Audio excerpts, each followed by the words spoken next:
They didn't lose something valuable along the way. They simply never had it. Before they could even take their first steps into the world, the environment around them had already been carefully engineered to capture their attention, shape their desires, and dictate how they would think, feel, and consume. This is a generation that wasn't born into a world of gradual discovery, where boredom sparked creativity and patience built character. They were born into an ecosystem of constant hyperstimulation, governed by algorithms that knew more about their impulses than they could ever understand themselves. While older generations still experienced life before the internet was everywhere, moments of silence, face-to-face conversations, and the delayed gratification that required effort, this generation was denied the opportunity to develop those fundamental human capacities. Before they could dream of who they might become, the algorithm had already decided for them. And now the inevitable question remains: what happens to a society when its future was never meant to fully exist? They were introduced to screens before they could form full sentences. Long before they developed the ability to read, their minds were already absorbing the logic of the scroll, a never-ending stream of images, sounds, and fragmented ideas delivered in bursts of seconds. At an age when the human brain is most malleable, instead of building the neural pathways for patience, attention, and complex reasoning, they were conditioned for immediacy. Stimulus, reward, repeat. Short-form videos don't just entertain. They train the mind to expect constant novelty, to reject anything that doesn't deliver instant gratification. Psychologist Jonathan Haidt warns that this environment doesn't just shape preferences, it rewires the brain itself. Without experiencing boredom, children never learn to endure discomfort. Without narrative complexity, they never practice the focus required for deep thinking. They aren't just distracted, they are neurologically unprepared for the demands of reality. And the consequences of that are only beginning to unfold. Their childhood wasn't just lived, it was tested. Without consent or awareness, they became the first full-scale experiment in algorithmic behavioral conditioning. Every swipe, every click, every hesitation was data, fed back into systems designed not to educate or uplift, but to maximize engagement and extract profit. Games were no longer about play or imagination. They became finely tuned mechanisms of addiction. Loot boxes, micro-rewards, endless upgrade paths, all engineered to keep young minds locked in a perpetual loop of craving and reward. And then came the final breakthrough: mobility. With the smartphone, the dopamine cycle became portable, relentless, and ever-present. The internet stopped being a place you visit. It became a place you live, a world carried in your pocket and wired directly to your mind.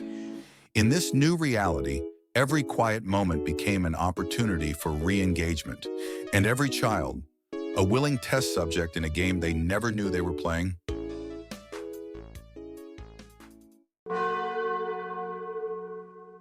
Never before has a generation been so connected to the world, and yet so profoundly disconnected from each other. From their earliest years, they were thrust into a digital stage where every moment could be seen, judged, and compared. But while their online exposure expanded infinitely, their real-world experiences shrank to the confines of their bedrooms and screens. Psychologist Jonathan Haidt calls this the great social paradox. The more they connected online, the lonelier they became. The pandemic only accelerated what had already begun. Structured social environments, classrooms, playgrounds, face-to-face interactions, vanished overnight. In their place, a hollow substitute: video calls, online chats, and endless scrolling through curated lives far removed from their own realities. They were exposed to the vastness of the world before they ever learned to deal with themselves.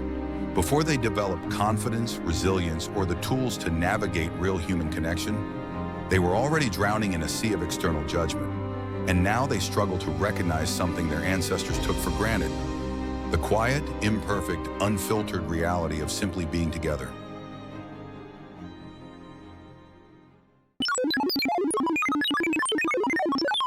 In every previous generation, learning was a slow and sometimes painful process. a path of trial, error, and eventual mastery. But today, artificial intelligence offers a seductive shortcut. From elementary school essays to graduate-level research, AI now delivers instant answers, perfect summaries, and ready-made solutions. What once required effort and intellectual struggle is now produced with a single prompt. The result is a generation raised not to solve problems, but to outsource them. The real danger isn't just the loss of knowledge. It's the loss of the process by which knowledge is formed. They no longer ask, how can I figure this out? They ask, where can I get the answer? And slowly, a critical boundary begins to erode. The line between creation and consumption, between thinking and simply receiving. In this new reality, the mind becomes less a tool for understanding the world, and more a passive interface for processing information it no longer questions. In the most critical years of emotional development, their understanding of intimacy was shaped not by real experiences, but by curated illusions. Soft pornography became mainstream, seamlessly integrated into social platforms like Instagram and TikTok. Every scroll revealed hypersexualized images and performances, not presented as fiction, but as the new standard of attractiveness, success, and desirability.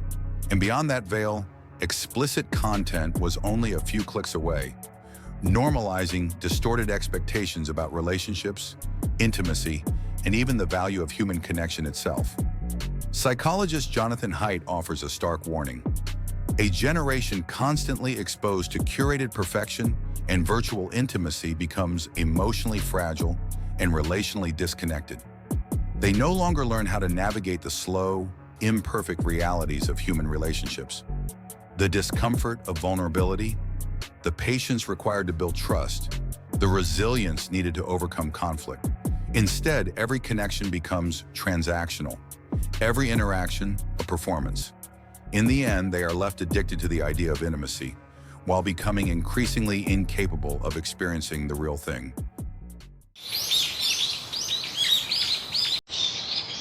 The greatest tragedy isn't what they've lost. It's that they don't even know there was something to lose.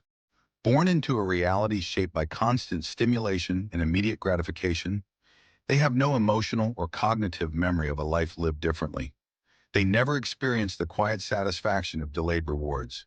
They never learn the richness of undistracted presence or the mental clarity that comes from sustained focus. To them, the constant background noise of notifications and the endless scroll aren't intrusions.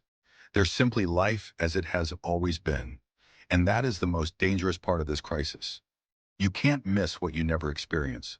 Without a point of comparison, there is no reason to question this reality, no reason to search for something deeper. In their minds, this isn't addiction, it's just normal.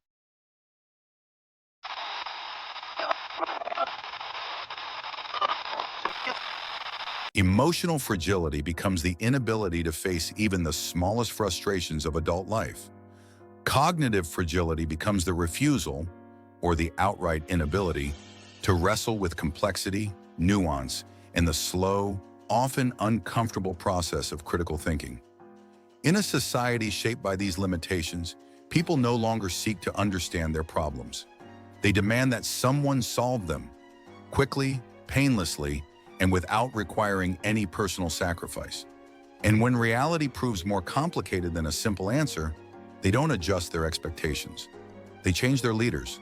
They choose those who promise the impossible, easy solutions for impossible problems. Certainty in a world defined by uncertainty. This is how societies slide not by force but by desire, into the comforting arms of authoritarians, demagogues, and false prophets. Because in a world that can no longer think or feel deeply, simplicity becomes the most seductive lie of all.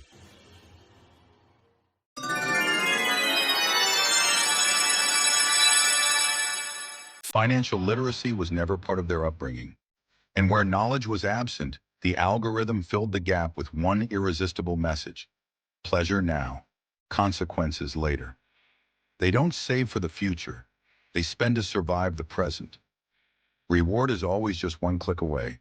Impulse purchases on shopping apps, endless spending on game skins, loot boxes, and microtransactions.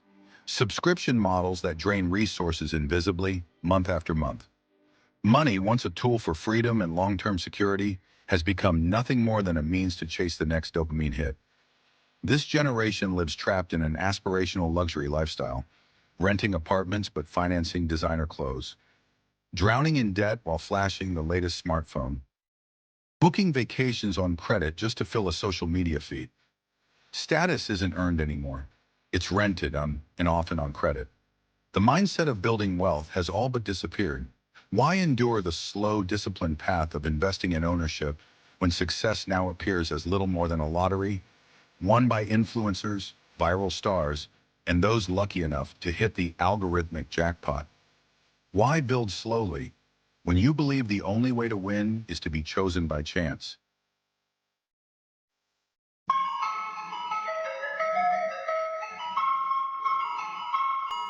If you still remember what life was like before this, before the constant noise, before the infinite scroll, before attention became a commodity and every moment a transaction, then you carry a burden and a responsibility, because soon no one else will remember what it meant to truly be human.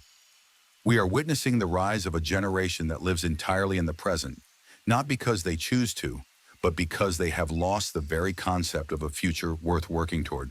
They don't save, they don't invest, they don't believe, not in their own future, not in the future of their societies. Why should they? When the present feels unbearable and the future seems permanently out of reach, the only logical response is to numb the pain and indulge the moment. Infrastructure decays because no one believes it's worth rebuilding. Small businesses vanish because fewer people possess the patience or skills to create something from nothing. And as ownership disappears, the economy concentrates into fewer and fewer hands, while the rest become nothing more than consumers of a life they'll never truly own. When a society stops planting trees whose shade they will never sit under, the collapse has already begun. The greatest tragedy is not that they lost the future, it's that they stopped believing it was ever theirs to begin with. And so, this is the closing thought. If you can still remember a time before all of this, before minds were outsourced, before relationships were replaced by curated illusions, before every human interaction came with a price tag or a performance, then you are part of the last generation that can show what it means to live differently. Because the question is no longer whether this cycle will end. It's whether anyone will still remember how to live when it does.